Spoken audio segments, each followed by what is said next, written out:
Hey guys, what's going on? Mike the Caveman Q here again, Paleo Problem Island, MikeTheCaveman.com. We have another edition of Monday Nights with Mike. And it's live stream Q&A, ask me anything.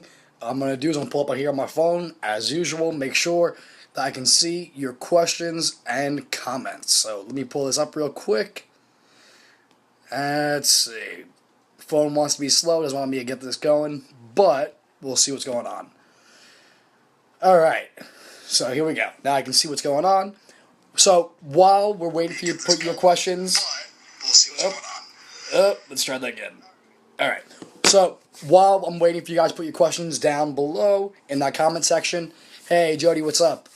So let's talk a little bit about a question I got earlier from my buddy James. And what his had to do with was red meat and cancer. Oh boy, that one... such a fun one. So let's go over a little bit about what the connection normally is they try and go with. So they try and claim that red meat and processed red meat, but particularly processed red meat, but red meat in general is linked to colon cancer. And sure, there is a correlation, just like there's a correlation between, decrease. Wow. Tell me it's going to start off just like last week. We're going to have a bad night. Just like there's a decrease.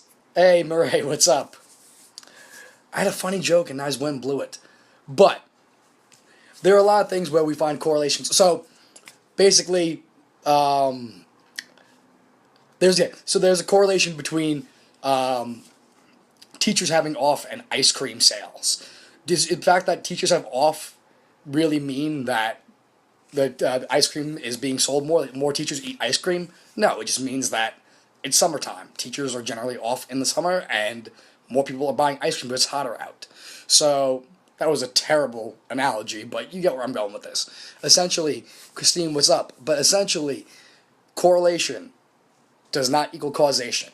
So when we're looking at things like red meat and colon cancer, a lot of times, yes, there is a little bit of a link. And what they do is they go and they hype up the relative risk, meaning that if population A does this and population B does that, we see a 25% increase. Yet the absolute risk may only be 1% or 2%. So what does that actually mean? Well, most of it is just statistical nonsense.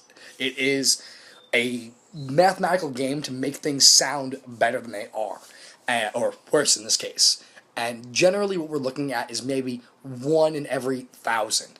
Now, I didn't have, he asked me this about like an hour ago, and I was heading into jiu-jitsu, so I didn't have time to really pull the numbers up in front of me right now. However, I did do a full guest appearance on Life of a Fighter podcast, so if you want to hop on over to iTunes after this and check out, if you want the real information, you want all of the data, it's in their show notes. My buddy Mike did an awesome podcast I did with him.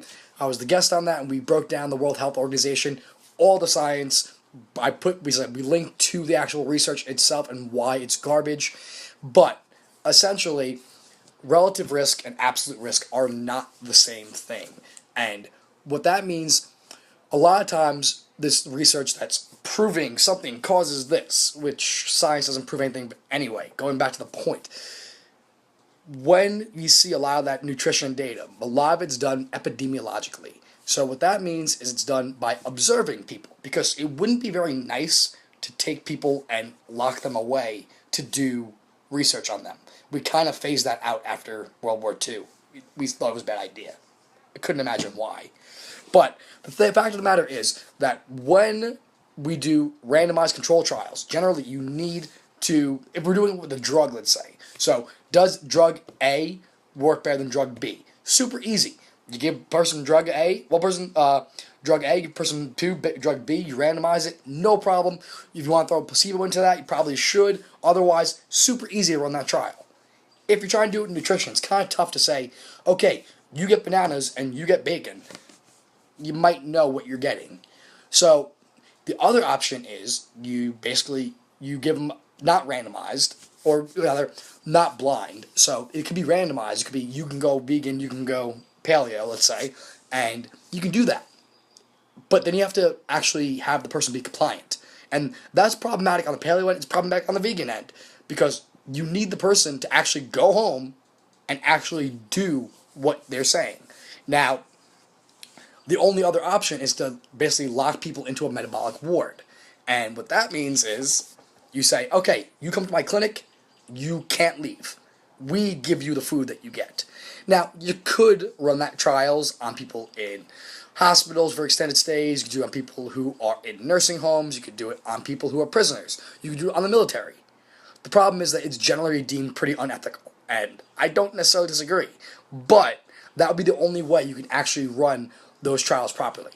And even then, they still have to actually eat it.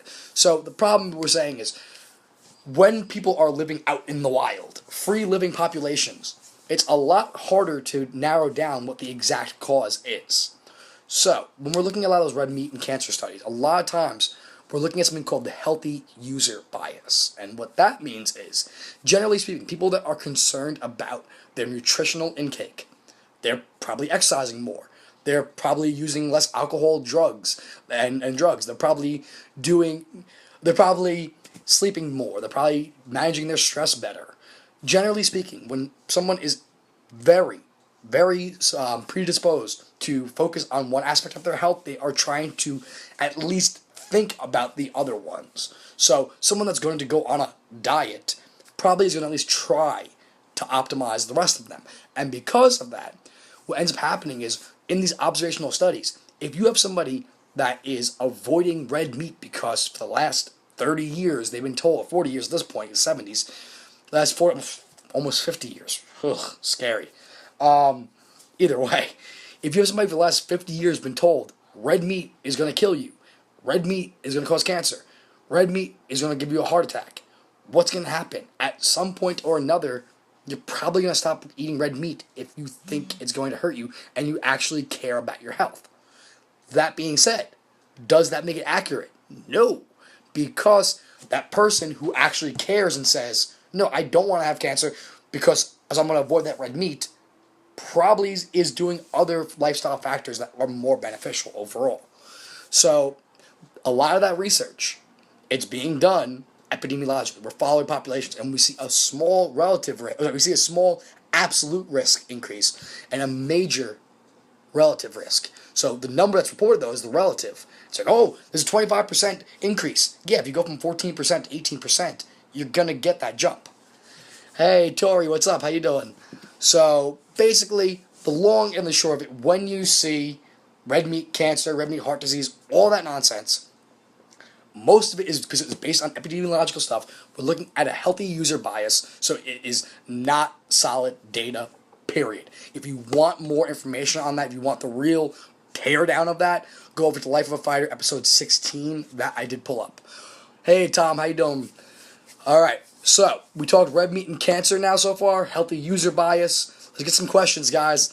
Let's put them down in the comments. What we got for me? But, let's see. What other question? Let me pull some questions while I'm waiting for you guys to jump on. Not a very chatty group tonight. Come on, let's get some of those questions going. Let's see. Botox for migraines, bad or good? Great question. I don't know. Is it Botox injections? Where would that be? I'm assuming you don't mean into your lips. Now, botulinum obviously is a bacteria. It's the toxin that goes and causes a mild paralysis. Also, would it be a treatment for migraines because the paralysis would help to basically stop the overexcitement of the migraine? Is that the thought process? Right. I was joking. I'm assuming that would be the thought. Honestly, not familiar with the protocol. I can look into it. So, forehead and jawline. Interesting. Tori, if you want to put down any more information you know about that, that'd be great. Either way, I will definitely look into it some more. It kind of makes sense. What you're trying to do is, again, probably try to reduce the neuroexciticity. Let's try it one more time. Number 3. Neuroexciticity. Meh. Whatever. Anyway, the overexcitedness, which still isn't English, of your brain. So basically trying to paralyze that. I'll look into it. I will definitely. It's asking for a friend. That's everybody's response on online when they go, "Oh yeah, asking for a friend." Sure you are. Yeah, I'll look into it. I will look into that, and that could be a good topic for a video. Hey Sean, what's up? So let's see. So we talked so far about cancer, red meat. Talked about possible. We'll look into more on botulinum and using that for migraines. But I will definitely look into that more. Tom, what do you have both? You said you have both. What did you mean by that? What do you got for me? Hey, Jeremy, what's up? You came on at some point. I saw like. I know peace. Okay, let's see. It's so weird 'cause sometimes comments don't come in over here and they do on my phone. I don't get it. All right. So Tom says, red meat and cancer. Got it. That's where I thought you were going. But I'm telling you right now, the red meat did not cause cancer. Period. Go check out Mike Kahlo's Life of a Fighter, episode 16. Tore that one apart. Complete horse. I know people who have suffered with migraine for 20 years and Botox injections in the forehead, temple area have been very successful. Interesting. Totally will look into that, Tom. Tori, Tom, thanks for throwing that out there for the follow-up.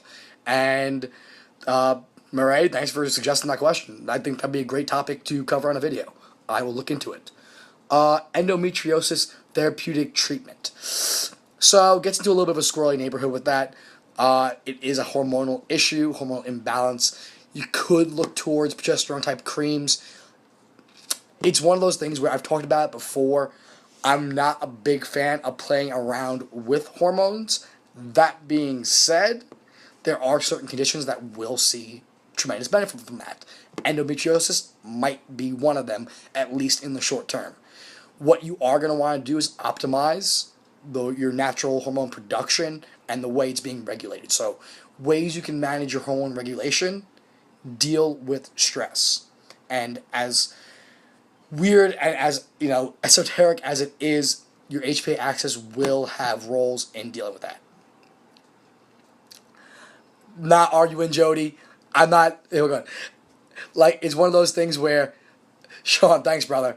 It's, like I said, Jody, it's one of those things where not a fan of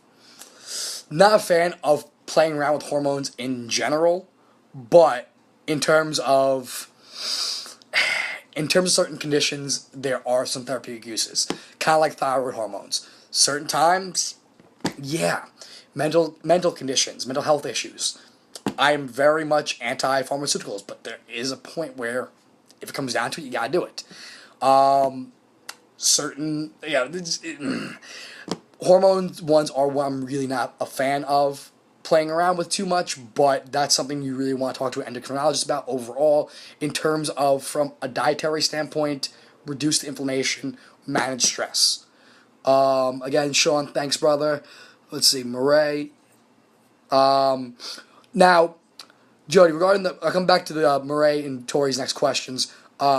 Pills are better. It sucks, but do not do creams. So, it's one of those where, yeah, I totally agree. Sexual partners don't start hanging out with a sexual partner immediately after applying the cream. That being said, there are some bioidenticals. My father was a huge John Lee fan, and honestly, I haven't looked much into him. My dad was really very knowledgeable on the naturopathic medicine end of female hormones, and that's one of those times where I really wish he was around to be like, "Oh, Dad, what do you think about that one?" Because he would have a much better answer for you, Tori. Honestly, I have all of his old books. I should just go and read through them, and maybe I'll do that. Maybe I'll look into that some more. That being said, I know he was a big fan of bioidentical progesterone creams. There was ones that he played around with. So, either way, possibly the pills. We'll see. Let's see. Hey, Chris, what's up, brother? Murray, exclusion zone water. What's the deal? Can you provide me with a link or some more info? You guys hit me with ones, honestly, I don't know. You're stumping me. It's a hard one to do, but you actually are stumping me tonight on certain things. Let's see. So Botox. Gotta write this down somewhere. Make notes, Murray. I need you to do secretary this one. All right. Botox, exclusion zone water, whatever the hell that is. We can talk. Go back to endometriosis a little deeper at some point. Let's see. Okay, Tori, gallbladder removal and sticking to a paleo diet. Funny enough, I have a video on that. I will put a link to that after the video we finish the live stream. Okay. But the short, I'll touch on it right now. So, short answer is, when you don't have a gallbladder, essentially, your gallbladder doesn't produce bile. Your gallbladder is a storage. It's a reservoir. It maintains surplus bile. Now, why is bile important? Well, bile helps to emulsify, it helps to bind up fat for digestion. So, if you try and just wash your hands with water and you have grease on them, you don't do that good of a job. So you add soap. Why? Soap acts as an emulsifier. Well, bile does the same thing in your system for fats. So you need bile in order to digest fats. So your liver produces the bile. When you eat a fatty meal, your liver will reduce some bile, will release some bile. And in that process, what ends up happening is it helps to break it down. Now, normally, your gallbladder stores the excess and you're able to have it, have enough to really, particularly if you have a super fatty meal, you need more than what your liver just generally produces. So if you don't have a gallbladder, you can still eat fats. You just can't eat that much. But you can eat coconut oil, palm oil, and various butters and such, because MCTs and short-chain triglycerides, so short-chain fatty acids like butyric acid, as well as medium-chain triglycerides, they bypass the liver. They go directly into circulation, and the MCTs go directly to circulation. The butyric acid goes towards your colonic cells, so your colon is ideally uses butyric acid. Hey, Al, what's up, brother?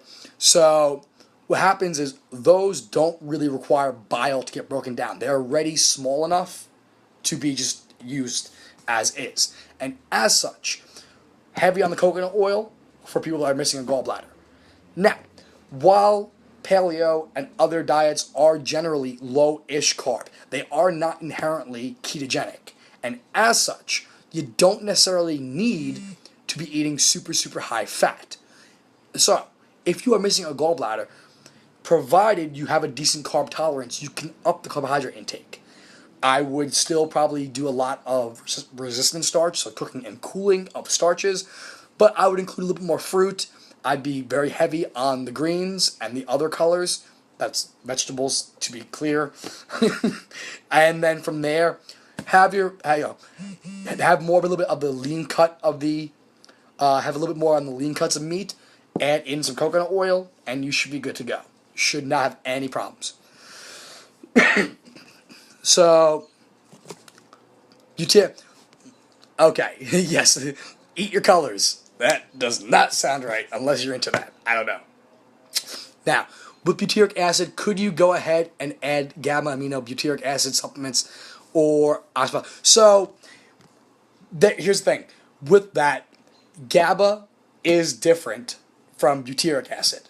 So, this is going to get into a little bit of a squirrely chemistry neighborhood. Bute just refers to, is it 4? Pretty sure it's 4. Hold on. Meth, eth, pro, bute. Yep, 4. So, when it comes to chemical nomenclature, sorry guys, what happens is, hey Kim, what's up? So we start out with methyl.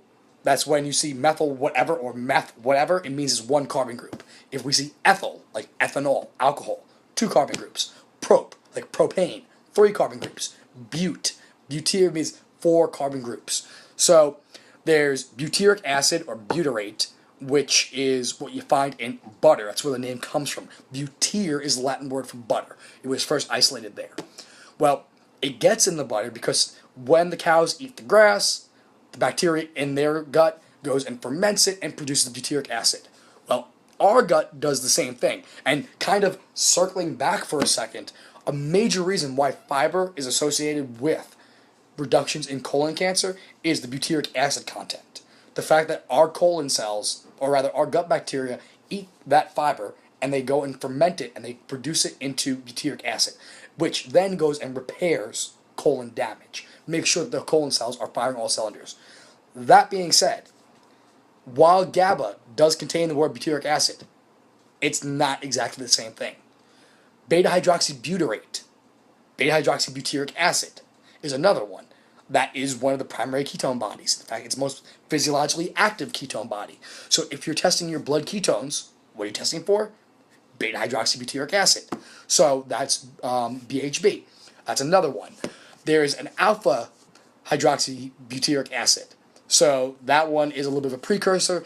There's a lot of different pathways. The butyric acid simply refers to the 4-carbon chain, the carboxylic acid at the end. So while GABA is beneficial for other things, for brain regulation, sleep, etc., it's not probably not going to have too much benefit in terms of fat digestion. From there, supplementation with the bile salts and or ox bile would definitely be a good idea. Lipase, we talked about last week. We know we had the problems with the spelling and whatnot, but definitely think that GABA has a lot of benefit. In terms of fat and gallbladder removal, probably not much. Alright, so let's get some more questions, guys. What we got for me? So we've talked cancer and red meat being garbage, complete horseshit. We talked about endometriosis. No problem. Yo, Jody, I wasn't thinking you were trying to try and correct me. I was really just trying to make sure that everybody's on the same page there. What do you call it? I'm sorry if that came across like, oh no, don't question me. That's not what I was trying to do. I'm sorry. It was really more just I wanted to make that clear. So yeah, a little bit about gallbladders. Talking a little bit about the exclusion water. Maria, I saw that you texted me the thing about the exclusion water. 4th phase of water. Let's see. The 4th phase of water. What you should and shouldn't know. Probably shouldn't know anything. I don't know. It's water. All the fancy waters. It's kind of like ugh. Not H2O, but H3O2 can be called living water. So that's kind of like hydrogen peroxide with an extra hydrogen. I don't know, man. I'll look into it. Add that to the list, Murray. Oh, yeah, that should already be on the list. Told me about this already. So, yeah, keep it on the list. I'll look into it. So, we know that neurons prefer ketones as an energy source, but do other cells prefer glucose? So, great question. Hey, Ozzy, what's up? Okay. Ketones prefer, neurons prefer ketones. Do other cells prefer glucose? So yes, certain cells do prefer glucose. Certain cells prefer glucose or fatty acids and are unable to utilize ketones. So pretty much it's your heart, your brain, your neurons, your muscles, and I want to say kidneys. I'm like 98.93% sure that your kidneys can utilize ketones. I'll look into it. But you can look into it yourself, I guess. But either way, your liver prefers fructose. Other cells throughout the body, other organs do prefer glucose and whatnot. But in terms of myelination, most repair on that is coming from fats. So in order to maintain your myelin sheath, you need enough fat. So that's really the way you repair that. In terms of glucose to repair it, it might provide the energy to maintain, but that's about it. Live soda is just kombucha. Yes, where did that come from, Jody? Where did we talk about live soda?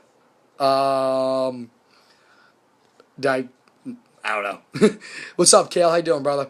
By the way, live soda is incredible. The root beer and the Dr. Pepper. Those two are phenomenal. They are beyond amazing. Ozzy, what's up? Lecithin and glutathione production. How to open that pathway? That's a great question. Okay, so lecithin glutathione production. So if you're you, so if we're looking to go with glutathione, there's a couple of different ways. You want to go with you're gonna want to go with the sulfuration pathways, and there's some interesting stuff regarding uh, caffeol and cafediol. I can never pronounce that one. It's in coffee, and they are antioxidants that are found in coffee. It's kind of part of the reason why coffee enemas work. It's going back to the back door. You don't have to actually digest it. So for people that have issues with caffeine and whatnot, coffee enemas could potentially be a benefit. We talked about that last week. But coffee in and of itself can actually help produce glutathione. Working on sulfuration pathways is a good idea. In terms of lecithin production, I would be consuming it. There's no reason to avoid lecithin, choline, and phosphatidylcholine consumption. Eggs, fish, a little bit of flax, and you should be fine on getting enough lecithin. From there, your body should be able to keep it rolling. Allergies, what can we do to prevent? And the answer is focus on your gut. So your gut is a key component to maintaining allergies. When we're looking at allergies, we're looking at an overreactive response to an external stimuli. Basically, your body is responding way too hard to something that came from the outside. It's one of the four sides of the coin. I don't know what coin I have that has four sides, but apparently I do. I have special coins. They're from Mars. Four sides to the spectrum of immune dysregulation. Essentially, that overreaction to the external stimuli, that's what you're getting with allergies. So your body sees something coming from the outside, and it's like, whoa, that doesn't belong here. It's kind of like having a alarm system in your house, and you have it set way too sensitively. So while, yeah, you might catch a burglar coming in, an infectious disease, you're going to catch the dog coming in through the back door too. So every time a dog shows up, what ends up happening is you end up getting you get triggering the alarms, and the cops show up because your dog came in the house. So that's basically what we're looking at with allergies. Your body sees something and it's like, whoa, that doesn't belong here, and it mounts an immune response to it, and you get some inflammation going on. So in terms of ways of dealing with that, well, one, deal with your gut. Make sure that your gut bacteria are in order. So some quality probiotics. Make sure you're eating real foods. You're not eating super processed sugary stuff.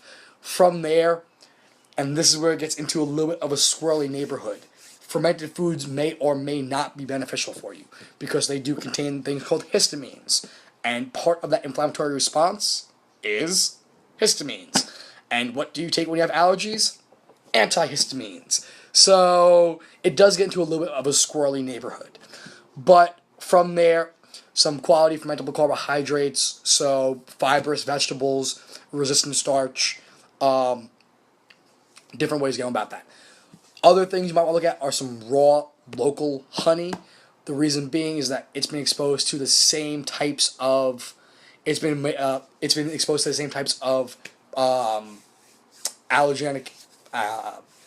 same allergens that you have. And yeah, awesome. Yes, Jody, absolutely. For short term, Antronex is absolutely a great idea. Standard Process is an amazing company, and with that, yes, Antronex is great stuff. I love Standard Process stuff, and Antronex does help short term. Party to our living in Austin. Hello, Cedar. I love Austin. If I was to leave New York, Jody, I would definitely be heading over to Austin. And actually, Tori was on the cast, originally from Austin, so got a lot of Austin connections. Shoshana, what's up? She asked about live soda? When did she ask about the live kombucha soda? I don't know. Either way, I do love live kombucha soda. Another Austin connection right there, so good stuff. No problem on the glutathione answer. Go-gurt is not yogurt. That is correct. It is not. Can we just square that away? This is such a debate for me and some others. No. Go-Gurt is not yogurt, period. Tell the friends. Let them know, Shoshana. And Jody, you're absolutely right. I'm not catching all the questions. It's weird. When it pops up on my screen here on my iPad, and it doesn't matter what method I've used, sometimes the comments don't come through. So because of that, that's why in the very beginning of the video, it's always like super scrolly. I'm like, let me pull it up on my phone, because the comments come through quicker sometimes on my phone, so I can see them. That's why I'll be looking down, reading it from here rather from over here. So yeah, I'm not. I didn't see Tori's comment about live kombucha soda. I kind of addressed it. Definitely big fan. They had a nationwide release at one point. They were in Targets. They were in Costco even. They were obviously in like a Whole Foods, Fairway, and they are some of my favorite. They were in Stop and Shop, but I absolutely 150% love live kombucha soda. Could drink it every day. It is amazing stuff. Love it. Kombucha in and of itself, big fan. Big fan. Yeah. So, Tom, is Go-Gurt not good for you? My 15-year-old granddaughter loves it. Unfortunately, Tom, Go-Gurt is not good for you. However, yogurt, when we're talking about a real grass-fed yogurt, is absolutely amazing for you, provided you tolerate dairy. Now, that being said, most people actually can tolerate yogurt regardless of where they are on the dairy spectrum. It's very rare that you have problems. And kefir, which is kind of like one step past that, that's the tall bottle drinkable yogurt, like the liquid yogurt. That is the reason why it's different. It's different strains of bacteria. There's like 23 strains in most kefirs versus like 2 to 6 strains in yogurt. And that's why it's liquidy. There's a lot more bacteria.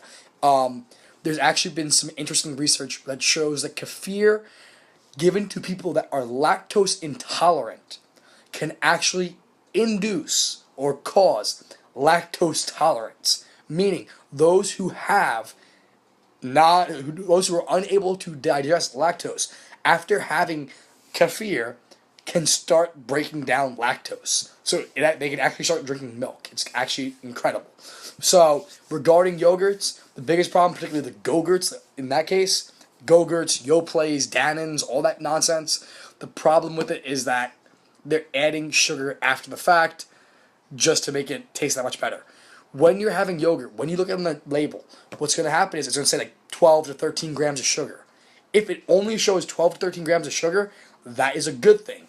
The reason why is that when you have that, that's how much sugar there is in milk. So a cup of milk has 12 to 13 grams of sugar. So if that's all it says on the label, that means they only use milk. They didn't add anything else after the fact.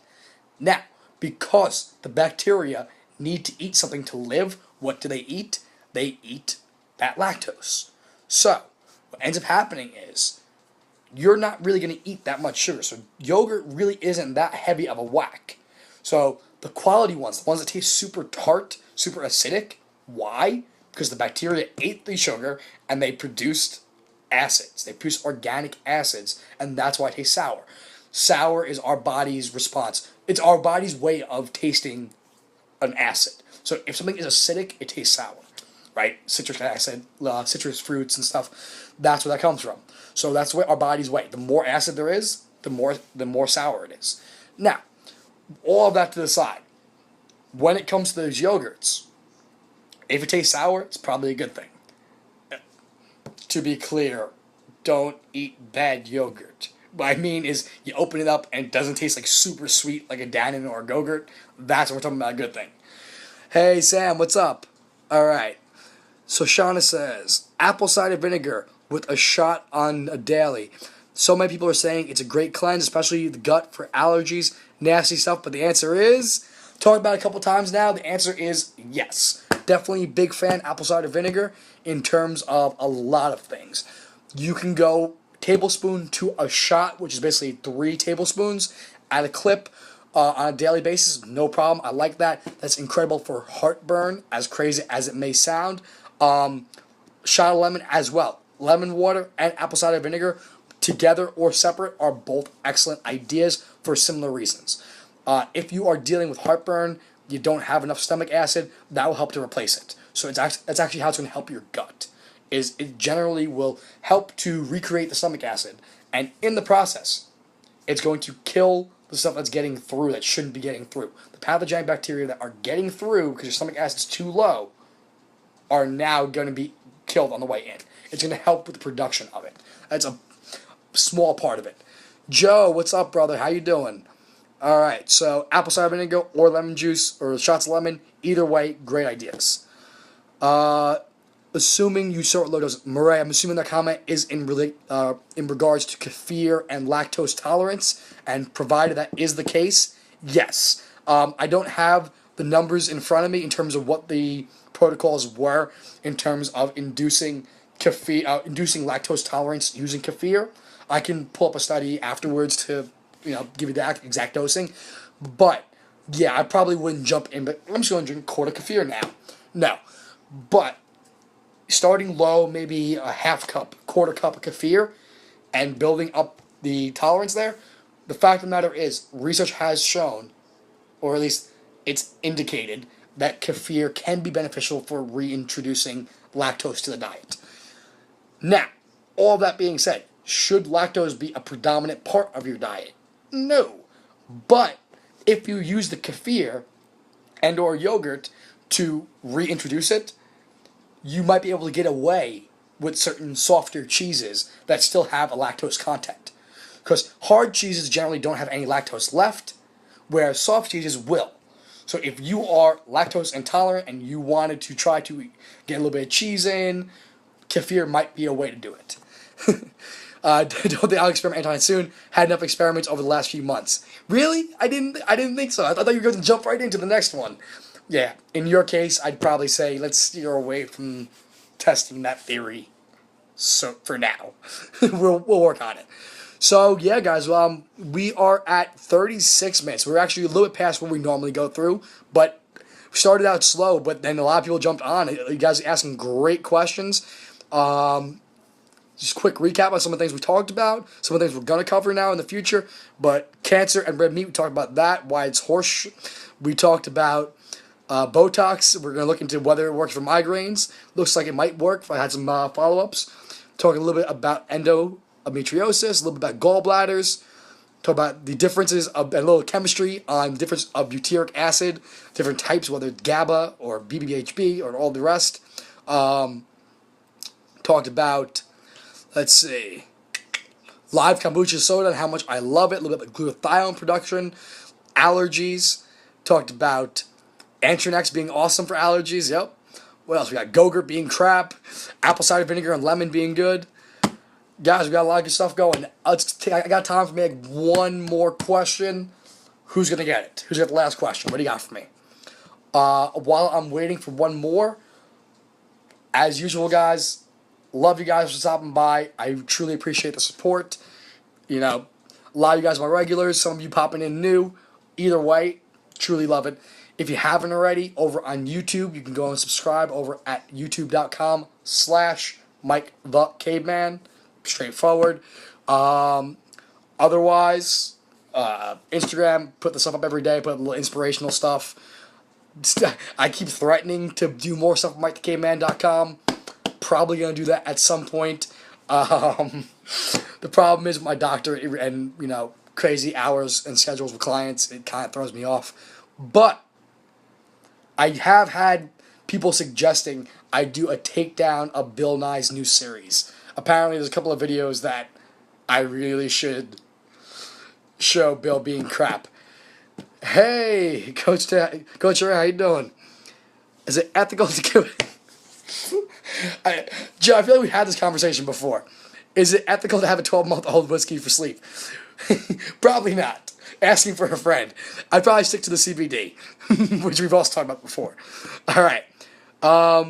Any opinion? Okay, Tom, great question. Any opinion on the new old craze of floating? I did my thesis on it in '78. Wow, there was floating back in '78. That was a thing back then. That's impressive. I like it. Definitely a fan. I know Joe is a huge fan of floating. Joe goes like once a week. Honestly, I actually have not tried it yet. I probably should. In terms of relaxation and actually getting out of your own head, or actually into it, definitely think it's a good idea. Murray, I know Murray's done some floating too. Murray's a big fan of floating. And Tom, if that thesis still exists, send it over my way. I'd love to read it, honestly. So there you go. So Joe, I know Joe's a big fan. I know Murray's a big fan. Floating, good stuff. I like it. I don't think I've done a video on floating yet. I'll have to do an excursion. I'll have to do a floating excursion and do a video on it. So Murray, because you've been secretarying it up all night, doing an amazing job, please add that to the list. But yeah, Tom, if that thesis still exists, let's get it. 1 hour in the tank, let's do 4 hours of sleep. Yeah, but you know what, Tom? 8 seconds after getting choked out, equals like 8 hours of sleep. So, honestly, it's one of those things where, for my own purposes, the once or twice in my life I've been choked out, you feel amazing. So you can do the same things. I'll just have a guy throw a Rick choke on, and I'll be fine. I'll just wake up and feel 8 hours sleep. It'll be great. And you'll get a DMT release. You'll feel like, you'll see God. You'll see whole new colors. It'll be great. It'll be good times. Yeah. So, yeah, I think that covers a lot of big things there. I think we got a lot of good stuff tonight. Like I said, if you aren't already subscribed on YouTube, please, please, please do that. All right, I think I'll, because we got a bunch of people on right now, I'll throw out, I've been kicking around an idea in person to people, and people have thought about it. That's true, you have to have you choke me out. We'll try it out. We'll do it on air someday, Joe. We'll try it out. You know what? When we go to San Diego for Michael's fight, we'll have to do that. But I'll choke you and Mike, and we'll do it as a live stream for Rebel Health Tribe. With that, thinking about a T-shirt idea, trying to see who's see what kind of interest we got going on, but doing an Ask Mike the Caveman T-shirt. On the front it'll say, and the answer is ... And yes, Jody, we are gonna live stream Michael's fight when that happens. Don't worry. But so on the front, and the answer is ... On the back, we're gonna have it multiple choice. Possibly. B is probably. C is absolutely. And D is bacon. So let me know what you guys think. Leave comments about the T-shirt idea. Think about getting that made up. We'll see. I've had a lot of positive reaction to it in person. You guys think it's good? Leave a comment. Otherwise, again, guys, thanks for stopping by tonight. If you're watching this on the replay, you are a brave soul to make it this far. So, again, love you guys, love the support, and I'll see you tomorrow.